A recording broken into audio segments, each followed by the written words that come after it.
السماوات والارض، زمین کا بادشاہ، آسمان کا بادشاہ، تمام پوری کائنات کا بادشاہ وہ وعدہ کر رہا ہے کیا؟ انتم الاعلون، غالب تم رہو گے، تم سربلند رہو گے، تم سربلند رہو گے دنیا کے اندر۔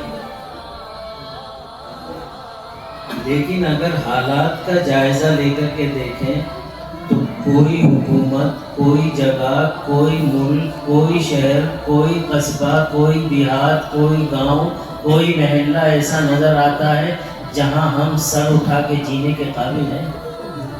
نہیں آتا۔ جہاں ہماری حکومتیں ہیں، یعنی کہنے کو یہ کہا جاتا ہے مسلمان بادشاہ، وہ بھی عیسائیوں کے دستے نگر، وہ بھی یہودیوں کے پنجے کے اندر دبے ہوئے، یعنی کہیں عزت کی زندگی ایسا نہیں نظر آتا ہے کہ یہ قوم کہیں عزت کی زندگی گزار رہی ہو، سرفرازی اور سربلندی کی زندگی گزار رہی ہو، کہیں ایسا نظر نہیں یہ آتا ہے۔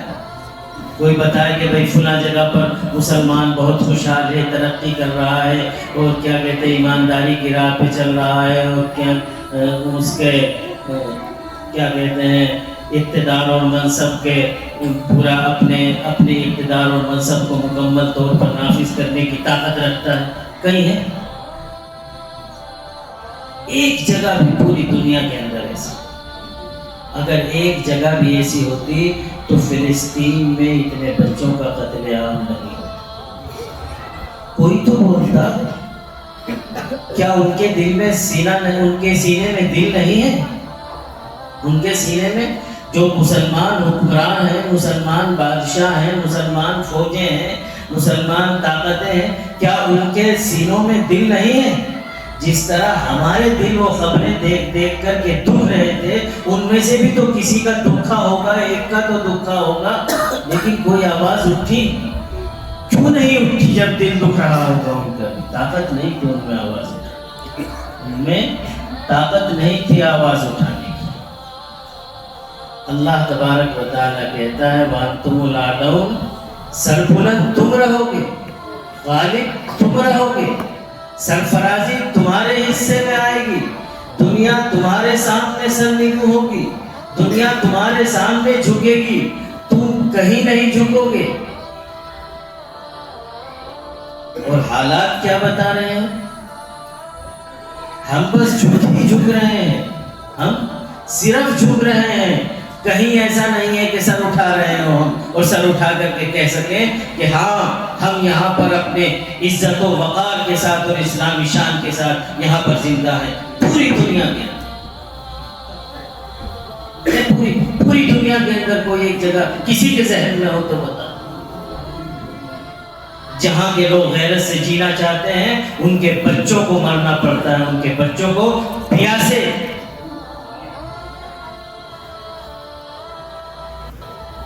بھائی صاحب اسے ماسٹر فوٹوگرافر کو بھی نہیں چھیڑنے دیا میں نے نا۔ جہاں کے لوگ غیرت سے جینا چاہتے ہیں ان کے بچوں کو بھوک اور پیاس سے مرنا پڑتا ہے، شہید ہو رہے ہیں اور کوئی دنیا کے اندر بولنے والا۔ تو آخر وہ کون سی سربلندی ہے؟ وہ کون سی سربلندی ہے؟ اللہ تبارک و تعالیٰ نے فرمایا تھا ان کنتم مومنین، اگر تم مومن بن کر کے زندگی گزارو گے تو غالب رہو گے۔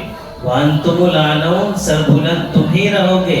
ان کنتم مومنین، اگر تم مومن بن کر کے زندگی گزارو، اگر تم مومن بن کر کے زندگی گزارو گے تو تم ہی سربلندی تمہارے حصے میں رہے گی، پھر کوئی تمہیں سرنگو نہیں کر سکتا۔ اور تاریخ شاہد ہے بھائی 313 نہتے گئے تھے جنگ بدر میں، کتنے؟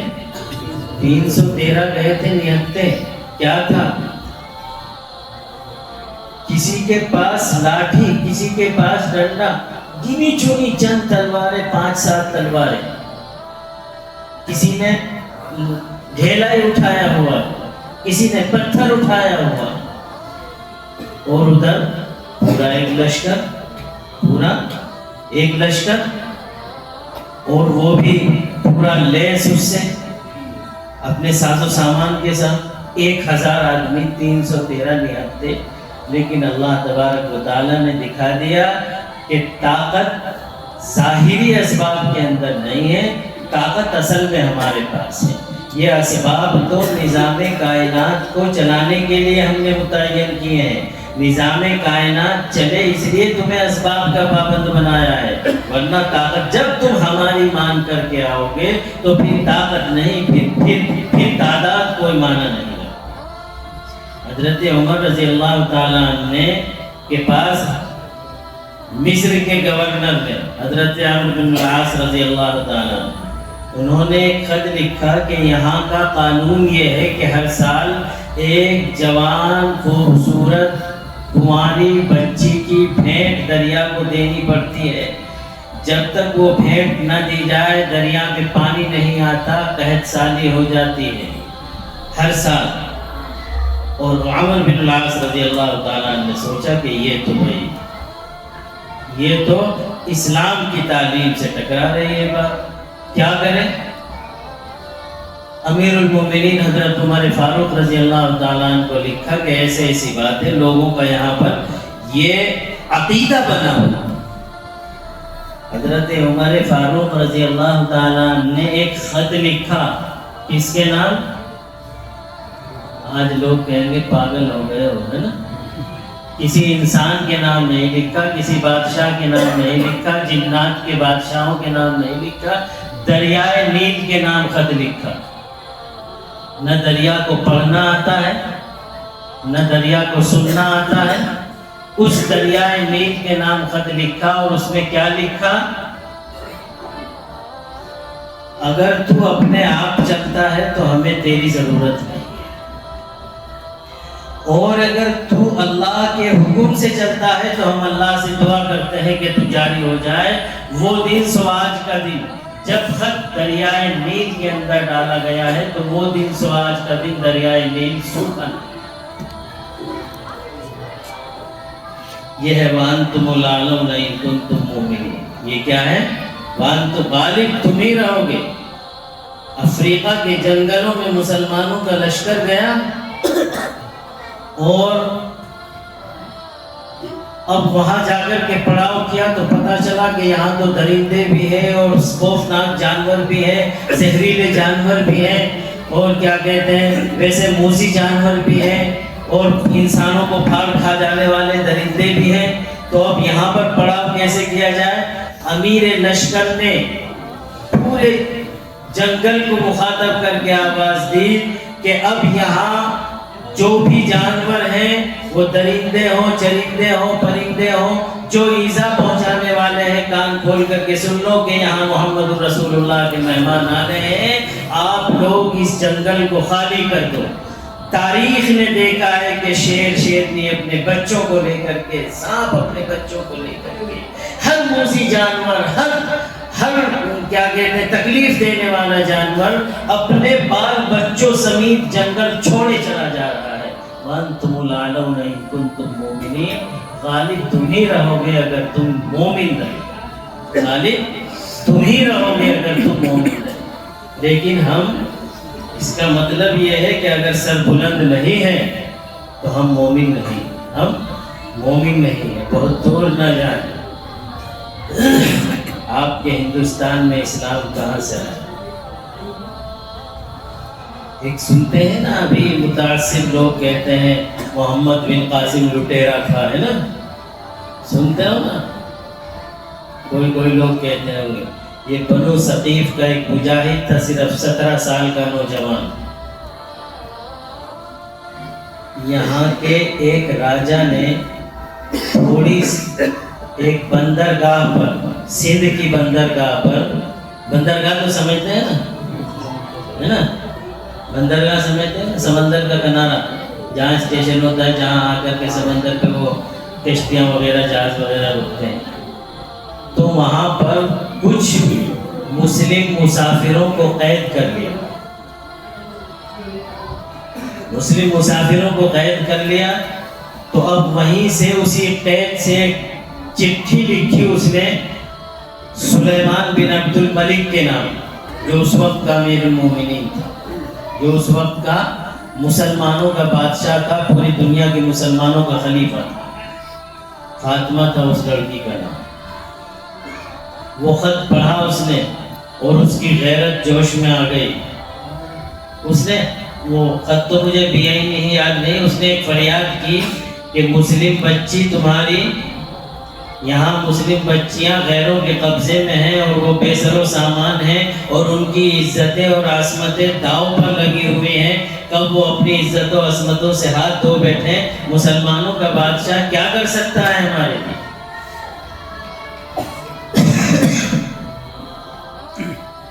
سلیمان بن عبد الملک نے اپنے گورنر کو بلایا اور کہا کہ ایک فوج تیار کرو۔ تو فوج تیار کی گئی اور گورنر کون تھا؟ حجاج بن یوسف تھا اس دور۔ گورنر سے حجاج بن یوسف سے کہا کہ فوج تیار کرو۔ اس نے فوج تیار کی اور کمانڈر بنایا اپنے 17 سال کے بیٹے محمد بن قاسم، 17 سال کے بھتیجے محمد بن قاسم۔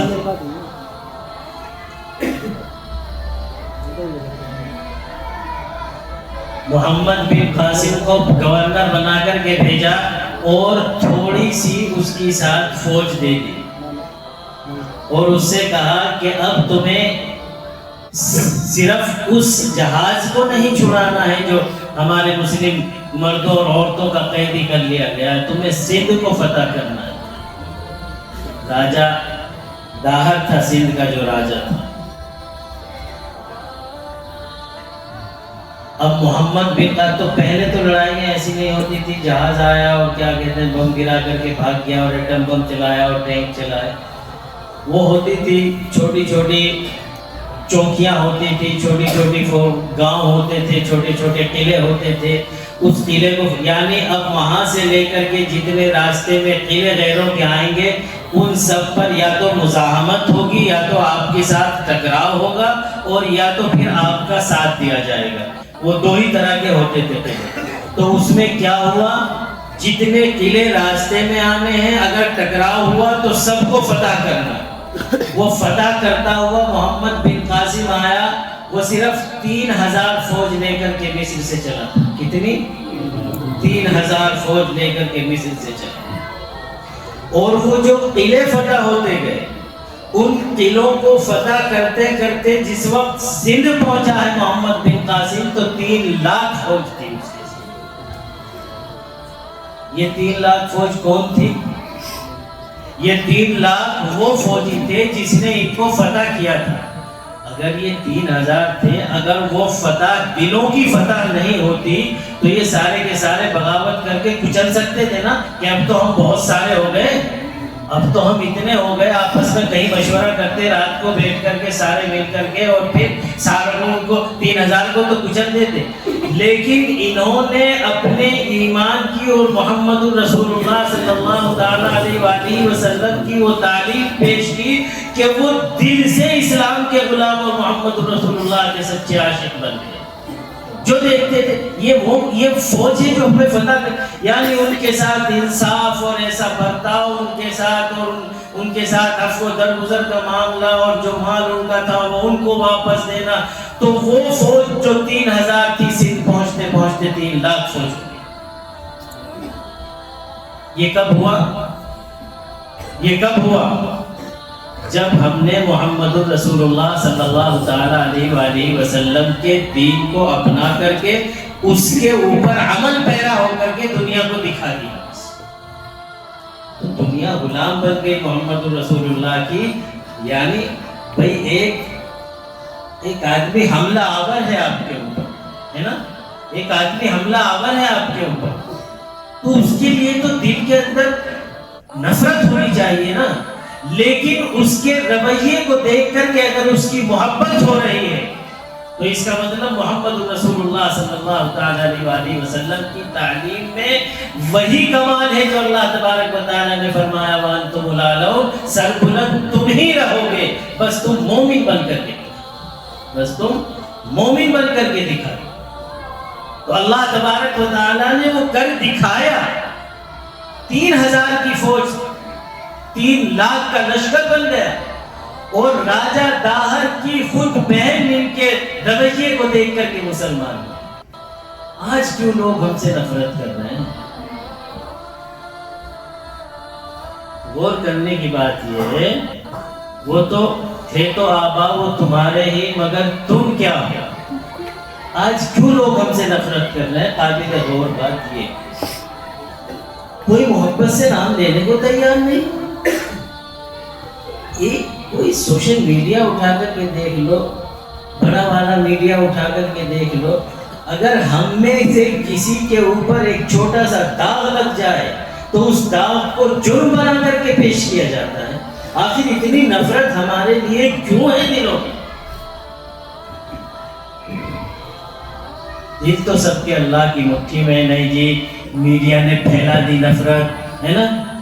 میڈیا نے نفرت پھیلا دی، اور میڈیا نے ایسا کر کے ایسا بنا کر کے دکھا دیا مسلمانوں کو، اب کوئی بھی آدمی ان سے محبت نہیں کرتا، ان کے سارے کارنامے غلط کر کر کے دکھا رہے ہیں۔ لیکن دل تو اللہ کی مٹھی میں ہے نا، دل تو اللہ کی مٹھی میں ہے۔ اللہ نے تو کہا وَأَنْتُمُ الْأَعْلَوْنَ، غالب تو تم ہی رہو گے، غالب تو تم ہی رہو گے۔ تو اللہ تبارک، دنیا کوشش کر لیتی محمد رسول اللہ صلی اللہ علیہ وآلہ وسلم کے خلاف، کتنی طاقتیں لگی ہیں، کتنی طاقتیں لگی۔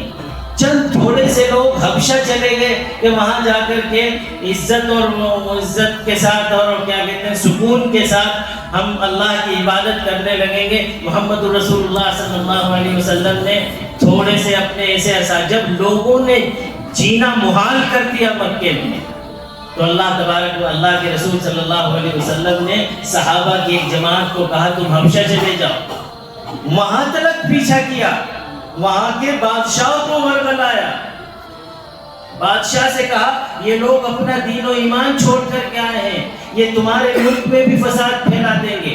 بادشاہ نے پوچھا، بلایا ان لوگوں کو، بات چیت کی، بات چیت کرنے کے بعد بادشاہ نے کیا کہا، یہ تو ہدیہ تحائف بھی لے کر کے گئے تھے اور ساری آبا و اجداد کا دین چھوڑ کر کے نیا دین پیدا کر رہے ہیں، اور فلاں اور تمہارے ملک کے اندر بھی عیسائیت کو ختم کر دیں گے، اپنا دین قائم کر دیں گے، تو اسے تو چوکنا ہونا چاہیے تھا نا۔ اس نے کہا کہ اگر تم زمین و آسمان بھر کر کے سونا چاندی بھی دو نا، اب میں انہیں پھر بھی تمہارے سے خود نہیں۔ دل تو اللہ کی مٹھی میں ہوتا ہے نا، کسی کے کرنے سے کچھ نہیں ہوتا۔ دل اللہ کی مٹھی، کسی کے نفرت پھیلانے سے نفرت نہیں پھیلے گی۔ ہمارے کارنامے جو ہیں وہ ہماری محبت یا نفرت لوگوں کے دلوں کے اندر پھیلا، ہمارے کارنامے۔ حضور علیہ السلام کی ایک حدیث ہے، لمبی حدیث ہے بھائی، کر دو شروع۔ جب میری امت کے اندر یہ 15 باتیں آ جائیں، 15 کی تشریح ہے، 15 ہے نا، دیکھ لو ایک میں بھی 10 منٹ بھی لگے تو 150 منٹ بیٹھ گئے، لیکن چلو ہلکے بات کر کے، بات تو سمجھنی ہے نا اصل میں، ضروری نہیں کہ اتنا لمبا ٹائم لیا جائے۔ جہاں لمبا ٹائم لینے کی ضرورت ہے کہ وہاں جہاں نہیں لینے کی آئے گی وہاں ہلکے سے نکل کے چل جائے۔ کہاں جا رہے ہیں؟ پانی لے رہے، میرے لیے بھی لیا۔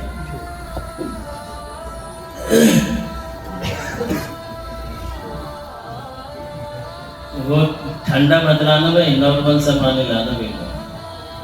تو حضور علیہ السلام نے ارشاد فرمایا کہ 15 چیزیں جب میری امت کے اندر پیدا ہو جائیں گی تو پھر ان کے اوپر مصیبتوں کے پہاڑ ٹوٹنے لگیں گے۔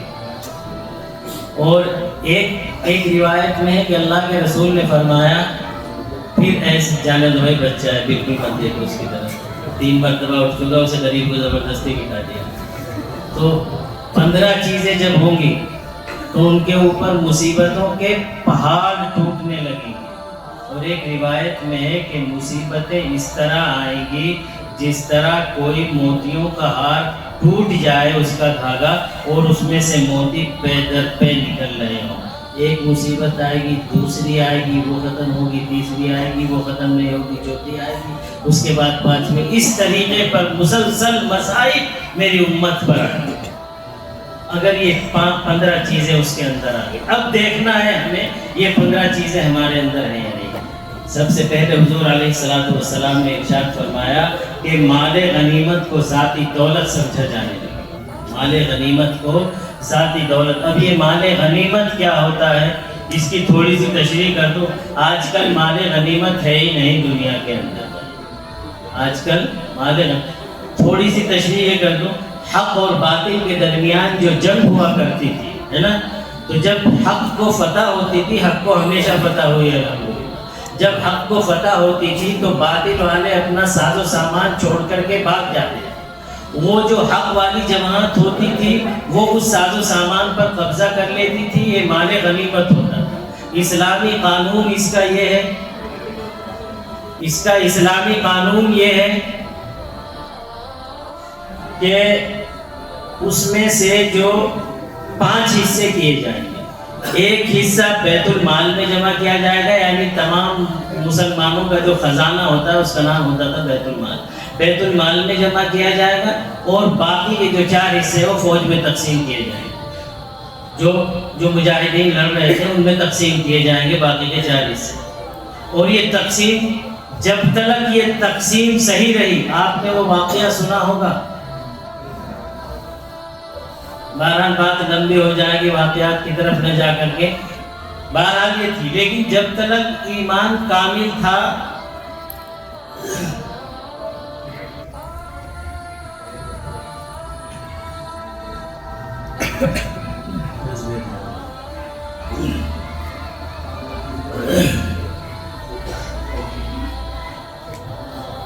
تو اس کی تقسیم صحیح ہوگی۔ اس کے بعد جب بادشاہوں کے، مسلمانوں کے بادشاہوں کے دل میں بےایمانہ آنے لگا تو یہ تقسیم غلط ہونے لگی، بادشاہ کو جو چیزیں پسند، بادشاہ کو جو باندیاں پسند، وہ سب اس کے قبضے میں اور باقی اس میں، تو یہ بات پہلے سے ہو گئی تھی۔ لیکن اب حق و باطل کی یہ جنگ ہوتی نہیں ہے، اسلام اب جو ہے ملکوں کی لڑائیاں ہیں، سرحدوں کی لڑائیاں ہیں، زمین کی لڑائیاں ہیں، اسلام کے لیے لڑائی نہیں ہے کسی سے بھی۔ اسلام اور مسلمانوں کی ایسی لڑائیاں نہیں ہیں، اسلام اور کفر کی ایسی لڑائیاں نہیں ہیں جہاں اسلام کے غلبے کے لیے جنگ لڑی جا رہی ہو، چاہے وہ اسلامی ممالک ہو۔ ہاں، ہمارے پڑوسی ملک میں، افغانستان میں بھی، اور ان کے ہاتھ میں بہت سارا مال غنیمت آیا جو کہ امریکہ والے ٹینک ٹانک چھوڑ کر کے چلے گئے تھے، بہرحال، لیکن اب وہ بھی ایسا لگنے لگا کہ وہ بھی سرحدی جنگ تھی، بہرحال۔ تو اب یہ مال غنیمت کا تو مسئلہ ختم ہو گیا۔ دوسری بات جو حضور علیہ السلام نے ارشاد فرمائی وہ یہ کہ امانت اٹھ جائے گی لوگوں کے درمیان سے۔ کیا؟ لوگوں کے درمیان سے امانت اٹھ جائے گی۔ امانت اٹھنے کا مطلب کیا ہے؟ امانت اٹھنے کا مطلب یہ ہے، صاف ظاہری مطلب تو یہ ہے کہ آپ کے کو میں نے دیے کہ بھائی یہ 100 روپے میرے رکھ لو، یہ آپ کے پاس امانت ہے، اور جب میں مانگوں گا جب دے دوں گا۔ تو ابھی کم از کم اتنا تو باقی ہے کہ اگر اس طرح کا تو نہیں ہوا کہ تُو نے مجھے دی، اس طرح بھی ہو رہا ہے لیکن ابھی کم ہو رہا ہے۔ لیکن امانت اٹھ جانے کا صرف یہی مطلب نہیں ہے، یہ بالکل ظاہری مطلب ہے۔ اس کے اندر اگر گہرائی میں جایا جائے تو اب وہ طبقہ جو ٹھیکیداری کرتا ہے، یہاں زیادہ تر وہی لوگ ہیں نا، وہ طبقہ ذرا سا دھیان دے۔ آپ تھان لے کر کے آئے مالک سے، ہے نا، اس نے آپ سے کہا کہ اس میں کاٹ دیجئے پورا، اس کو پورا کاٹ دیجئے، آپ نے کاٹے، اس میں سے 80 پیس نکلے، آپ نے 75 دے دیے، 70 5 رکھ لیے، اور کیا دل کو کیسے اطمینان دلایا؟ دل کو کیسے اطمینان دلایا؟ بھئی یہ بھی تو سالہ مانتا ہے، اتنے اس نے وہ لگا دیا تھا پچھلی بار میں، اتنے کیا لگاتے ہو؟ ریٹ نہیں، ایوریج نہیں، وہ جب تمہارا پیس خراب ہو جائے ڈیبٹ، وہ پیسے مان لیتا ہے تو اس نے بھی تو وہ مان لیا، اس نے اس کو بھگتے گا، لیکن آپ کے لیے یہ امانت ہے، امانت ہے۔ اچھا، آپ کے پاس وہ امانت ہے، اسے صحیح کر کے بنا کر کے دینا ہے۔ اس کو صحیح بنا کر کے دینا ہے. اگر آپ سے وہ غلط ہو گیا تو اسے گڈی کو اندر چھپا کر کے دینا ہے, تو یہ امانت کے خلاف ہے, یہ امانت میں خیانت ہے. اچھا, اب اس نے جو کام کرنے والے ہیں ان سے کوئی کام خراب ہو گیا تو اب وہ اپنے مالک کا نظر بچا کر کے اس کو پھیرنے کی کوشش کرے, یہ امانت میں خیانت ہے. اور اب اگر آپ کو دکھ رہا ہے کہ اس کے یار کام تو اس نے 2 گھنٹے روزانہ کیا, پیسہ بہت بن گیا, یہ تو بہت تیز ماسٹر ہے نا, تو اب آپ نے جو طے کیا تھا اس سے 2.5 روپے, تو اس کو کہتے بھائی 2.25 سے حساب ہوگا, وہ غلط ہو گیا تھا میرے سے, تو یہ بھی امانت میں خیانت ہے. تو یہ جو بدمعاملگیاں ہیں نا ساری, یہ سب کی سب اس میں آتی ہیں. اب اپنے گریبانوں میں منہ ڈال کر کے دیکھ لیں کہ بتاؤ پٹنے کے کام ہے یا نہیں, پٹنے کے کام ہے یا نہیں ہے. اب اگر یہ پٹنے کے کام ہے تو پھر صحیح پٹائی ہو رہی ہے, پھر کہاں سے سربلندی حاصل ہوگی؟ نہیں ہوگی نا سربلندی حاصل. اچھا, یہ تو تھوڑی سی تشریح کرتے چلو بس اتنا ہے نا. جب حضور علیہ السلام نے ارشاد فرمائی تیسری بات, جب زکوٰۃ کو تاوان سمجھا جانے, جب زکوٰۃ دینے پر لوگ, جب زکوٰۃ کو دیکھیں, حضور کے الفاظ پر غور فرمائیں, یہ الفاظ کا اردو ترجمہ ہے. جب زکوٰۃ کو تاوان سمجھا جانے لگے, یعنی زکوٰۃ کو ڈنڈ سمجھا جانے لگے. جب آدمی کسی چیز کا ڈنڈ دیتا ہے تو دل کو تکلیف ہوتی ہے نا, تو یعنی زکوٰۃ دے تو صحیح لیکن دل کی تکلیف کے ساتھ دے. یہاں تو زکوٰۃ ہی مان لے رہے ہیں پوری, ہے نا, ہو رہا ہے کہ نہیں ہو رہا ہے. اب حساب لگا کر کے دیکھا کہ بھائی زکوٰۃ تو بیٹھ رہی ہے 2.5 لاکھ, 2.5 لاکھ زکوٰۃ بیٹھ رہی ہے. ایک دم سے 2.5 لاکھ نکالتے ہوئے اب وہ جو دل کے اندر وہ بوجھ پڑا, اب اس نے سوچا کہ یار یہ مال, اب وہ جو جس کو جوڑا تھا پہلے 80 کروڑ کا, اس کو فوراً کہا 80 کروڑ کا نہیں ہو سکتا, ہے نا. جب حساب لگا کے دیکھا 2.5 لاکھ زکوٰۃ ہو رہی ہے تو پھر بھائی 20 لاکھ تو ہے نقد, اس میں تو کچھ کر نہیں سکتا, لیکن اب حساب اس میں لگا رہا ہے پورا. یہ زکوٰۃ دینے والوں کی بات ہے. بھائی یہ 80 لاکھ کا نہیں ہوگا, غلط جڑ گیا 80 لاکھ, یہ زیادہ سے زیادہ 50 لاکھ کا مال ہے, تو 30 لاکھ مان لے نا, 30 لاکھ کی زکوٰۃ مان لے نا. اور یہ جب ہو رہا ہے جب دے رہے ہیں, ورنہ تو عام طور پر لوگ زکوٰۃ سے روگردانی, یعنی نماز پڑھ رہے ہیں, روزے بھی رکھ رہے ہیں, دعائیں بھی مانگ رہے ہیں, لیکن اس کو سمجھ رہے ہیں اپنی کمائی ہے.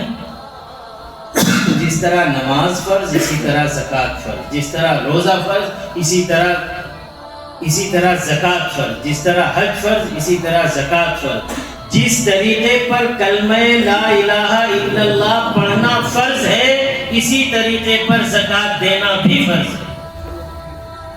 بنیاد ہے یہ 5 دین کی بنیاد ہے, ان کے بغیر دین نہیں ہے. کیا کیا ہے 5 بنیادیں؟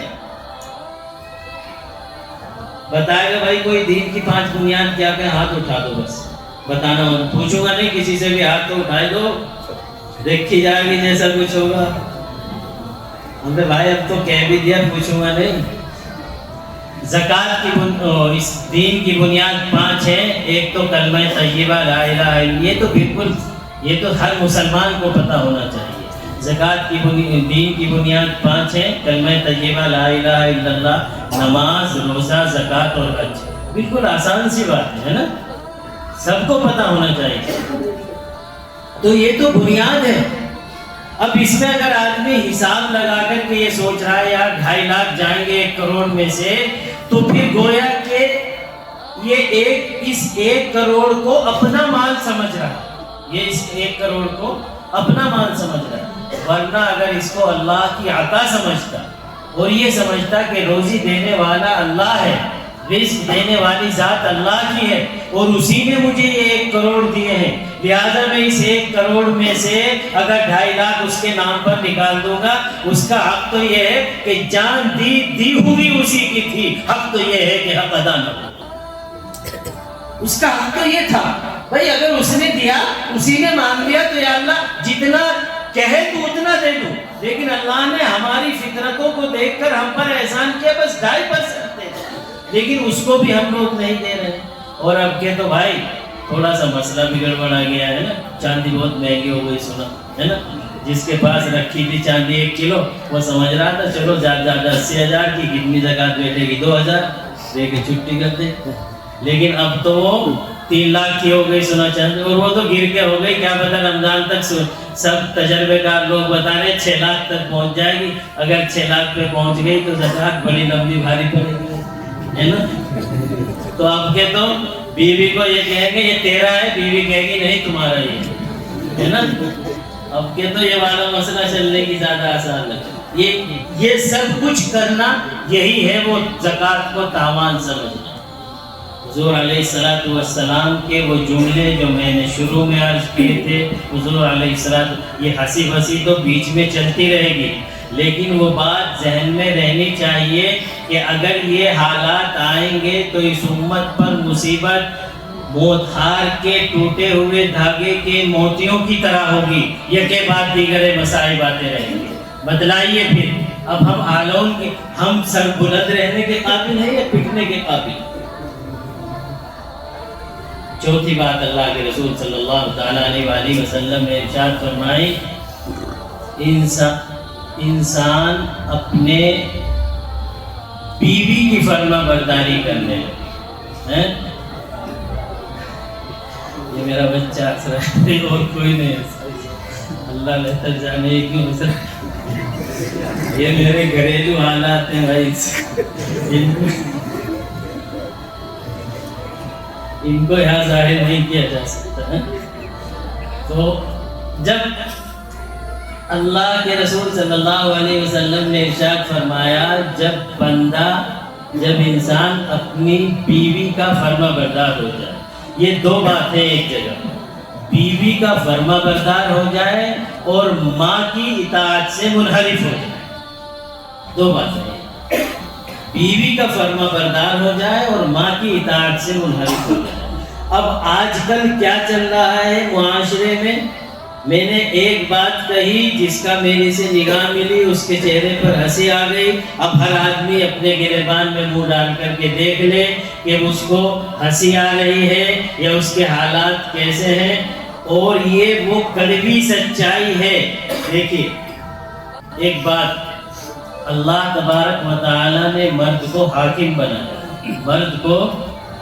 بنایا ہے، الرجال قوامون علی النساء، مرد کو حاکم بنایا ہے، لیکن مطلق العنان حاکم نہیں بنایا۔ یہاں یہ بات بھی ذہن میں رہنی چاہیے، حاکم کا مطلب یہ نہیں ہے کہ نمک کم ہوا تو ڈنڈا لے کر کے اس کی کمر سجا دی جائے، اگر کھانے میں تھوڑی سی دیر ہوئی تو پلیٹ اٹھا کر کے پھینک دی جائے۔ حاکم ہونے کا یہ مطلب نہیں ہے کہ اس کے اوپر ظلم و زیادتی کو روا رکھا جائے، حاکم ہونے کا یہ مطلب نہیں ہے کہ آپ اس کے ساتھ زیادتیاں کریں، حاکم ہونے کا یہ مطلب نہیں ہے کہ آپ اس کے ساتھ ظلم و جور کا راستہ اختیار کریں، حاکم ہونے کا مطلب یہ ہے کہ آپ گھر کے تمام کام باہمی مشورے سے کریں، ایک دوسرے سے مشورہ لیں، اور اگر اس کی رائے بہتر نظر آئے تو مرد اپنی رائے چھوڑ کر کے اس کی رائے پر عمل کرے، لیکن اس رائے پر عمل کرنے کا فیصلہ مرد کرے۔ یہ ہے حاکم ہونے کا، یہ نہیں عورت اس سے پوچھنے کی کیا ضرورت ہے، یہ تو عورت سے تو نامرد لوگ پوچھتے ہیں۔ حضور علیہ السلام کی سیرت اٹھا کر کے دیکھیے، حضور علیہ السلام نے تمام امہات المومنین سے مشورہ فرمایا ہے، اور امہات المومنین نے مشورے دیے ہیں جن پر حضور علیہ السلام نے عمل بھی کیا ہے۔ صلح حدیبیہ کے موقع پر صلح حدیبیہ سمجھتے ہیں کیا ہے؟ کتنے لوگوں کو پتا ہے صلح حدیبیہ؟ 1 آدمی، 2 3 4 5 6، ماشاءاللہ اتنے بڑے مجمع میں 7 8 10 آدمی ایسے۔ یہ بتلائیے، پہلے ایک بات بتلائیے، یہ سنا ابھی ورلڈ کپ ہونے والا ہے نا، 2020 کا ورلڈ کپ ہونے والا ہے، کتنے لوگوں کو پتا ہے؟ بالکل ایمانداری سے ہاتھ اٹھائیں، مسجد میں ہیں، نہیں، جنہیں پتا ہے وہ ہاتھ اٹھائیں. غلط بات ہے، بالکل غلط بات ہے. لوگ چھپا رہے ہیں مسجد میں بیٹھ کر کے خیانت کر رہے ہیں. اس میں بھی ایک اندر کی بات یہ ہے کہ انڈیا نے کھیلنے سے منع کر دیا ہے نا. پاکستان نے انڈیا کے ساتھ کھیلنے، لوگ مجھے لقمہ دے رہے ہیں. پاکستان نے انڈیا کے ساتھ کھیلنے سے منع کر دیا. تمہیں یہ پوچھنا چاہ رہا تھا کیوں منع کر دیا، آپ نے اسی میں چھپا لیا، تو یہ کیا بات بتائیں گے. لیکن میں یہ کہہ رہا ہوں کہ غیر ضروری یہ ہمارے سارے نوجوانوں کو پتا ہوگا، میں گارنٹی دے رہا ہوں. اور ایک ایک سے باہر نکل کر کے پوچھ لیں اور یہ انعام رکھیں کہ بھائی ایک سوال ہوگا اور اس ورلڈ کپ کے بارے میں 3 سوال ہوں گے، جو تینوں کا جواب دے گا. 1000 چائے پہ اتنی بھیڑ نہیں تھی جتنی وہاں ہو جائے گی. 1000 روپے ملیں گے جو تینوں کا صحیح جواب دے دے گا. اور صحیح جواب آئیں گے تقریباً 90% صحیح. تو یہ آپ لوگ ہاتھ نہیں اٹھا رہے ہیں، یہ بھی خیانت کر رہے ہیں. تو میں عرض کر رہا تھا کہ ہماری غیر ضروری چیزوں کے اندر تو پوری وہ ہے، معلومات ہے. لیکن جن چیزوں کی ہمیں معلومات ہونی چاہیے اس میں ہمیں معلومات. صلح حدیبیہ، حضور علیہ السلام مکے والوں سے تنگ آ کر کے ہجرت کر کے مدینہ منورہ تشریف لے گئے تھے. تو مدینہ منورہ میں جب اسلامی ریاست قائم ہو گئی اور مسلمانوں کو تھوڑا سا غلبہ حاصل ہو گیا اور ان کو تھوڑا سا سکون ہو گیا، اللہ کے رسول نے خواب میں دیکھا کہ میں عمرہ کر رہا ہوں، خانہ کعبہ کا طواف کر رہا ہوں. اللہ کے رسول صلی اللہ علیہ وسلم صحابہ کرام کا ایک لشکر لے کر کے تقریباً 1400 1450 کے درمیان میں صحابہ کرام کی تعداد، اتنے صحابہ کرام کو لے کر کے حضور علیہ السلام چلے. لیکن چونکہ کفار مکہ تو آپ کے اور آپ کے دین کے خاتمے کے در پر تھے، ہے نا. تو حضور علیہ السلام نے عمرے کا ارادہ فرمایا اور عمرہ کرنے کے لیے تشریف لائے. لیکن ان دشمنوں نے کہا ہم آپ کو عمرہ کرنے نہیں دیں. اب حضور علیہ السلام نے اپنا نمائندہ بھیجا، انہوں نے اپنا نمائندہ بھیجا، پھر بات چیت ہوئی. اور یہ جو بات چیت ہوئی ہے، حدیبیہ ایک جگہ ہے، وہاں پر بات چیت ہوئی. حضور کا لشکر مدینے سے مکے کے قریب حدیبیہ کے مقام پر آ کر کے پڑاؤ کیا اور وہاں سے حضور کا نمائندہ وہاں گیا اور ان کا نمائندہ یہاں آیا. اور یہ آپس میں جو بات چیت ہو رہی ہے، اب یہ بات چیت جو آخری بات چیت جو طے پائی اس کا نام ہے صلح حدیبیہ. اس میں حضور علیہ السلام نے بہت دب کر کے صلح کی. جو شرطیں تھی صلح کی وہ ایسی تھی کہ مسلمانوں کو ہضم نہیں ہو رہی. یہاں تک کہ حضرت عمر رضی اللہ تعالیٰ نے یہ کہا بھی یا رسول اللہ کیا ہم حق پر نہیں ہیں، کیا ہمارا دین حق نہیں ہے. حضور علیہ السلام نے کہا سب کچھ صحیح، لیکن جو میں کر رہا ہوں وہ صحیح. اور اللہ تبارک و تعالیٰ نے بھی یہاں تک کہ اتنی کڑی شرطیں تھی کہ اگر کوئی آپ کو واپس جانا پڑے گا، اگلے سال آ کر کے عمرہ کریں گے، ہتھیار لے کر کے نہیں آئیں گے. اور کوئی بھی اگر اس درمیان میں کوئی بھی ہمارا آدمی مکے چلا گیا، وہ مدینہ چلا گیا تو آپ کو واپس بھیجنا پڑے گا. مدینے سے کوئی مسلمان اگر مکے میں آ گیا تو ہم واپس نہیں. تو وہ اس طریقے کی صلح تھی کہ حضرات صحابہ کرام کا خون جوش مار رہا کہ کیوں ہم اتنی دب کے صلح کریں، ہم طاقت میں ہیں اس وقت. لیکن اللہ کے رسول صلی اللہ علیہ وسلم نے یہ صلح کی. تو عمرہ کرنے کے لیے جب آئے تھے تو جانور لے کر کے آئے تھے تاکہ وہ عمرے کے بعد جانور ذبح کریں اللہ کی بارگاہ میں شکرانے کے طور. تو حضور علیہ السلام نے کہا کہ بھائی جو جانور لے کر کے آئے ہیں وہ سر منڈا دیں اور اپنا جانور ذبح کر دیں اور یہ سمندیہ عمرہ اگلے سال ہو. لیکن صحابہ کرام کے اندر جوش تھا، کوئی سر منڈانے کے لیے تیار نہیں. سر منڈانا یہ احرام کھولنے کے لیے ہوتا ہے، دوبارہ وہ مسائل ہیں وہ الگ لمبی بات چلی جائے. تو حضور علیہ السلام نے فرمایا کہ سر منڈا دیں اور کیا کہتے ہیں اس عمرے کی قضا اگلے سال پھر یہ عمرہ کیا جائے گا. لیکن صحابہ میں اس قدر جوش کہ کوئی سر منڈانے کے لیے تیار. حضور علیہ السلام اندر تشریف لائے خیمے کے اندر. خیمہ سمجھتے ہیں نا، خیمے کے اندر تشریف لائے. ام سلمہ رضی اللہ تعالیٰ عنہ حضور علیہ السلام کی ساتھ میں تھی سفر.